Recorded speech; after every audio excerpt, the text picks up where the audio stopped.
അബിൻ വർക്കി 2004 കാര്യം ചൂണ്ടിക്കാട്ടി ശ്രീമതി പി ദിവ്യ ഇടതുപക്ഷം ശക്തിപ്പെട്ടപ്പോൾ രാജ്യത്തിൻ്റെ മതേതര ചേരി ശക്തിപ്പെടുന്നതാണ്. അത് നമ്മൾ കണ്ടതാണ്. എന്താണ് അന്ന് ഒരു സ്ട്രോങ് ബ്ലോക്കായി ഇടതുപക്ഷം പിന്നിൽ പാറ പോലെ രാഷ്ട്രീയം ക്ലാരിറ്റിയോടെ പറഞ്ഞു നിൽക്കുന്നത് നമ്മൾ കണ്ടതാണ്. അബിൻ, ഇടതുണ്ടെങ്കിലേ ഇന്ത്യയുള്ളൂ എന്നൊരിക്കൽ കൂടി പി ദിവ്യ ആവർത്തിക്കുകയാണ്. അതായത് ശ്രീമതി പി ദിവ്യ 2-3 കാര്യങ്ങൾ പറഞ്ഞു, അതിനൊക്കെ മറുപടി പറഞ്ഞു പോകേണ്ടതുണ്ട്. ഒന്ന്, ശ്രീമതി പി ദിവ്യ 2004 തൊട്ട് 5 കൊല്ലം ഇടതുപക്ഷം UPA സർക്കാരിനെ പിന്തുണച്ചില്ലായിരുന്നു. ഓർമ്മിപ്പിച്ച 2008 ഒരു അവിശ്വാസ പ്രമേയം കൊണ്ടുവന്നു. ആ അവിശ്വാസ പ്രമേയത്തിൽ BJPയുടെ കൂടെ കോൺഗ്രസിനെതിരായി വോട്ട് ചെയ്തവരാണ് നിങ്ങൾ CPMകാർ. ആ ചരിത്രം നിങ്ങൾ മറക്കണ്ട. ആ അവിശ്വാസ പ്രമേയത്തിലെ വിഷയത്തെപ്പറ്റി പിന്നീട് CPM ഒന്നും മിണ്ടിയിട്ടില്ല എന്നുള്ളതും ഈ കാലചക്രത്തിന്റെ ചരിത്രമാണ്. അതുകൊണ്ട് ആ ചരിത്രമൊന്നും ഞങ്ങളെ ഓർമ്മിപ്പിക്കേണ്ട. ആ ചരിത്രം ഓർമ്മിപ്പിക്കാൻ പോയാൽ പണ്ട് VP സിംഗിന്റെ ചരിത്രം തൊട്ട് അടിയന്തരാവസ്ഥയ്ക്ക് ശേഷമുണ്ടായ തെരഞ്ഞെടുപ്പിലെ ചരിത്രം തൊട്ട് പണ്ട് രാജഗോപാൽ ശ്രീ ശിവദാസ മേനോന് വേണ്ടി പ്രസംഗിക്കാൻ വന്ന ചരിത്രം തൊട്ട് LK അദ്വാനിയുടെ ചരിത്രം തൊട്ട് ഞങ്ങൾ പറയേണ്ടി വരും. അതുകൊണ്ട് അത് പറയുന്നില്ല ഞങ്ങൾ. അതുകൊണ്ട് ഇടതുപക്ഷത്തിന്റെ ആ ചരിത്രമാണ് നിൽക്കട്ടെ. ഇനി രണ്ടാമത്, അദ്ദേഹം ശ്രീമതി പി ദിവ്യ ഇവിടെ പറഞ്ഞു, ഈ ചാനൽ മുറികളിൽ മാത്രമാണ് BJPയും കോൺഗ്രസും തമ്മിൽ ചർച്ചയുള്ളൂ, പുറത്തില്ല. നിങ്ങൾ ഏത് നാട്ടിലാണ് ജീവിക്കുന്നത്?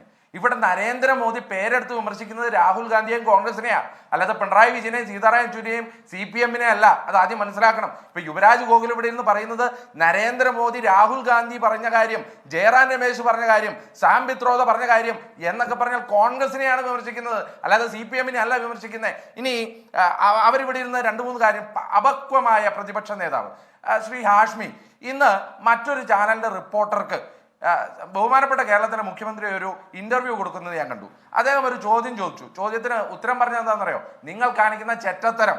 ഏത് കേരളത്തിന്റെ മുഖ്യമന്ത്രി? ഒട്ടേറെ മഹാരഥന്മാർ, EMS തൊട്ട് നായനാർ തൊട്ട് ഒട്ടേറെ മഹാരഥന്മാർ ഇരുന്ന ആ കസേരയിൽ ഇരിക്കുന്ന ഒരു മുഖ്യമന്ത്രി ഒരു ഇടതുപക്ഷത്തിന്റെ സ്ഥാനാർത്ഥിയായി മത്സരിച്ച പൂർണ്ണമായ ഇടതുപക്ഷ ചിന്തകനായ ഒരു ജേർണലിസ്റ്റിന്റെ അടുത്ത് പറയാണ്, നിങ്ങൾ കാണിക്കുന്ന ചെറ്റത്തരം കാരണമാണ് ഇത് വരുന്നത്. അത്രയുള്ള പക്വതയൊന്നും കേരളത്തിലെ പ്രതിപക്ഷ നേതാവിന് ഇല്ല എന്ന് ഞങ്ങൾ അങ്ങ് സമ്മതിക്കുകയാണ്. അതുകൊണ്ട് സ്വന്തം പക്വത, സ്വന്തം ജില്ലയിൽ നിന്നുള്ള മുഖ്യമന്ത്രി നേതാവിന്റെ പക്വത അളന്നിട്ട് മതി പ്രതിപക്ഷ നേതാവിന്റെ പക്വത അളക്കാൻ വരാൻ എന്ന് ശ്രീമതി പി ദിവ്യയോട് ഞാൻ വിനയപുരസരമോട് പറയാൻ ആഗ്രഹിക്കുകയാണ്. പിന്നെ അവരിവിടെ പറഞ്ഞു നവകേരള ബസ്, അത് ഞാനും കേട്ടതാണ്. ഒന്നല്ല, പലയാവർത്തി ചെറ്റത്തരം എന്ന വാക്ക് മുഖ്യമന്ത്രി പിണറായി വിജയൻ ആവർത്തിക്കുന്നുണ്ട്. ചെറ്റത്തരം എന്ന് പറയുന്ന വാക്ക് രാഷ്ട്രീയമായി ശരികെട്ട വാക്കാണ്. അത് ഇടതുപക്ഷ വിരുദ്ധ ഒറ്റമിനുണ്ട്. ഈ ചെറ്റത്തരം അല്ലെങ്കിൽ ചെറ്റ എന്ന വാക്ക് ഒരു തെറി രൂപത്തിൽ ഉപയോഗിക്കുന്നത് രാഷ്ട്രീയ വിരുദ്ധമായ ഇടതുപക്ഷ വിരുദ്ധമായ സമീപനമാണ്. എന്താണ്? ചെറ്റപ്പുരയിൽ താമസിക്കുന്നവർ തോന്നിവാസം ചെയ്യുന്നവരാണ് എന്ന പ്രതീതി ഉണ്ടാക്കുന്ന പണ്ട് മുതലാളിമാർ വിളിച്ചിരുന്ന പേരാണ്. ഇടതുപക്ഷ വിരുദ്ധ വാക്കാണ് ദിവ്യ. ഇത് പിണറായി വിജയൻ ഇതാദ്യമല്ല ഈ വാക്ക് ഉപയോഗിക്കുന്നത്, പലയാവർത്തി ആവർത്തിക്കുന്ന ആളുമാണ്. ഒരു ഇടതുപക്ഷ രാഷ്ട്രീയം നഷ്ടപ്പെടുന്നുണ്ടോ എന്നൊരു ചോദ്യം ഉണ്ട് അവിടെ. മറ്റ് പല വാക്കുകൾ പറയുന്ന പോലെയല്ല ആ വാക്ക് ഉപയോഗിക്കുന്നത് ദിവ്യ. അല്ല, അതിൽ മുഖ്യമന്ത്രി ഒരു അഭിമുഖത്തിൽ നൽകിയിട്ടുള്ള ഏതെങ്കിലും വാചകത്തെ എടുത്തുകൊണ്ട് വല്ലാതെ രീതിയിൽ നിങ്ങൾ അതെല്ലാം വിമർശന വിധേയാക്കേണ്ട കാര്യമില്ല. അദ്ദേഹം പറഞ്ഞ കാര്യം, കേരളത്തിലെ മാധ്യമങ്ങൾ നടത്തിക്കൊണ്ടിരിക്കുന്ന ചില പ്രവർത്തനങ്ങൾ നമുക്ക് അംഗീകരിക്കാൻ സാധിക്കുന്നതാണോ? വസ്തുതാവിരുദ്ധമായിട്ടുള്ള വാർത്തകളുടെ പെരുമഴയല്ലേ പല ഘട്ടത്തിലും വരുന്നത്. ആ വസ്തുതാവിരുദ്ധമായ വാർത്തയുടെ ഭാഗമായി രാഷ്ട്രീയ നേതാക്കളുടെ കുടുംബങ്ങൾ പോലും വ്യക്തിപരമായി അവരുടെ കുടുംബാംഗങ്ങളെ പോലും അതിനകത്ത് ഉൾപ്പെടുത്തിക്കൊണ്ട് എത്ര മോശമായ സമീപനമാണ് മാധ്യമങ്ങൾ നടത്തുന്നത്. ഓമനക്കുട്ടനെ നമുക്ക് മറക്കാൻ സാധിക്കൂ? ആ ഓമനക്കുട്ടൻ എന്ന് പറയുന്ന പാവപ്പെട്ട മനുഷ്യനെ ആരാണ് ഈ ലോകത്തിന്റെ മുമ്പിൽ പെരുങ്കളനായി അവതരിപ്പിക്കപ്പെട്ടത്? മാധ്യമങ്ങളല്ലേ. ഒട്ടേറെ കഥകളിൽ ആ കഥകൾ മുഴുവൻ ഞാൻ വിളിച്ചു പറയണോ? അതായത് മാധ്യമങ്ങളെല്ലാം ഒരു സംരക്ഷണ വലയത്തിൽ നിൽക്കണമെന്നും വിമർശനമൊക്കെ എല്ലാവരും മാധ്യമങ്ങൾ ഇങ്ങോട്ട് മാധ്യമങ്ങൾ എന്ന് പറഞ്ഞ ചോദ്യം, അതായത് മാധ്യമങ്ങൾ ഒന്ന് ഈ രീതിയിൽ വിമർശനം ഉന്നയിച്ചാൽ മാധ്യമങ്ങളെയും ചിലപ്പോൾ വിമർശിക്കേണ്ടി വരും. വിമർശിക്കാറില്ലേ? മാധ്യമങ്ങളെ ഞങ്ങൾക്ക് ഭയമില്ല. ഒരു മാധ്യമങ്ങളുടെയും പിന്തുണയിലല്ല നമ്മുടെ പാർട്ടിയും നമ്മുടെ മുന്നണിയും പോകുന്നത്. ഞങ്ങൾ ആരെയും ഭയമില്ല. ഏതെങ്കിലും തരത്തിൽ ഒരു അത് ചെറ്റപ്പുരയിൽ താമസിക്കുന്ന പരമസാധു മനുഷ്യരെ പണ്ട് മുതലാളി ബൂർഷ്വാകൾ വിളിച്ച് കളിയാക്കിയിരുന്ന വാക്കാണ്. അത് ഇടതുപക്ഷ മുഖ്യമന്ത്രി ആവർത്തിച്ച് ഉപയോഗിക്കേണ്ട വാക്കാണോ? ഇടതുപക്ഷ മുഖ്യമന്ത്രി ആവർത്തിച്ച് പറയേണ്ട വാക്കാണോ ആ വാക്ക്? അല്ല, അതില് ദിവ്യ, ഞാൻ പറഞ്ഞില്ലേ ഒരു ഇന്റർവ്യൂവിനകത്ത് ഇന്റർവ്യൂവിനകത്തല്ല, മുഖ്യമന്ത്രി പിണറായി വിജയന്റെ സ്ഥിരം വായിൽ വരുന്ന വാക്കാണ്. അതിനകത്ത് ഒരു പോസ്റ്റ്മോർട്ടം നടത്തേണ്ട ആവശ്യമില്ല എന്നുള്ളതാണ്. മുഖ്യമന്ത്രി കാരണം പിണറായി വിജയന്റെ വായിൽ മാധ്യമങ്ങളുടെ സ്ഥിരം വരുന്ന വാക്കാണ്. ഇടപെടലിനെ സംബന്ധിച്ച് കടുത്ത വിമർശനമുണ്ട്. ആ വിമർശനത്തിന്റെ ഭാഗമായിട്ട് പറഞ്ഞതാവാം. കാരണം ഏറ്റവും അധികം കേരളത്തിൽ ഇന്ന് ജീവിച്ചിരിക്കുന്ന നേതാക്കന്മാരിൽ നിങ്ങൾ മാധ്യമങ്ങൾ കൊത്തിവലിച്ചിട്ടുള്ള മാധ്യമങ്ങൾ അദ്ദേഹത്തെ മാത്രമല്ല അദ്ദേഹത്തിന്റെ കുടുംബാംഗങ്ങളെ പോലും വലിയ രീതിയിൽ വിമർശിക്കുകയല്ല, അതിനപ്പുറത്തേക്ക് ഇല്ലാതാക്കാൻ വേണ്ടിയുള്ള ശ്രമങ്ങൾക്ക് വലതുപക്ഷത്തിന്റെ കൂടെ രാഷ്ട്രീയ എതിരാളികളുടെ കൂടെ നിന്നിട്ടുള്ളവർ കേരളത്തിലെ മാധ്യമങ്ങളല്ലേ. എന്തിനേറെ മുഖ്യമന്ത്രിയുടെ പ്രസംഗങ്ങൾ വളച്ചൊടുക്കുക, മുഖ്യമന്ത്രി ചിരിച്ചിട്ടില്ല, മുഖ്യമന്ത്രി സംസാരിച്ചിട്ടില്ല.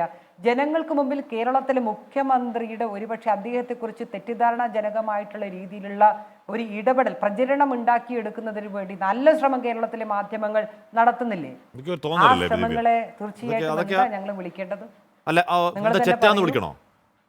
ചെറ്റത്തരമെന്ന ഇടതുപക്ഷ വിരുദ്ധ വാക്ക് ഉപയോഗിച്ച് വിളിക്കാൻ കഴിയുള്ളൂ ദിവ്യ? അല്ല ഹാഷ്മി, ഞാൻ പറയുന്നത് അതോ ഞാൻ പറഞ്ഞത് നിങ്ങൾ എന്ത് മുതലാളിയുടെ വാക്കാണ്. മുഖ്യമന്ത്രി പറഞ്ഞ വാചകത്തിന് അപ്പുറത്തേക്ക് ഞാനൊന്നും പറയുന്നില്ല.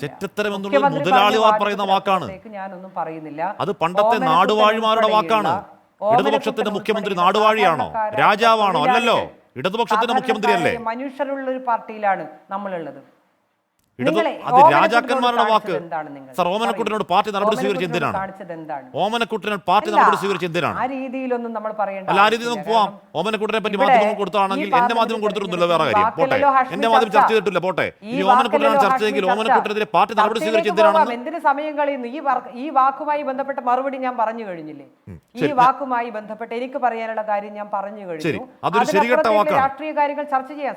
ശരി, ഇനി എത്ര രൂക്ഷമായ വിമർശനങ്ങൾ ഉണ്ടായെങ്കിലും ആ വാക്ക് ഒരു ശരികെട്ട വാക്കാണ്, ഇടതുപക്ഷ വിരുദ്ധ വാക്കാണ്, ഒരു അടിസ്ഥാന വർഗ വിരുദ്ധ വാക്കാണ്, ഇടതുപക്ഷ മുഖ്യമന്ത്രി ഉപയോഗിക്കാത്ത വാക്കാണ്. നമുക്ക് ശരി, ആ വാക്കുകൾ കേരളത്തിലെ മാധ്യമങ്ങളെ ഉപയോഗിക്കുന്നതിൽ എന്തെങ്കിലും തെറ്റുണ്ടോ എന്ന് കേരളത്തിലെ ജനങ്ങൾ ആ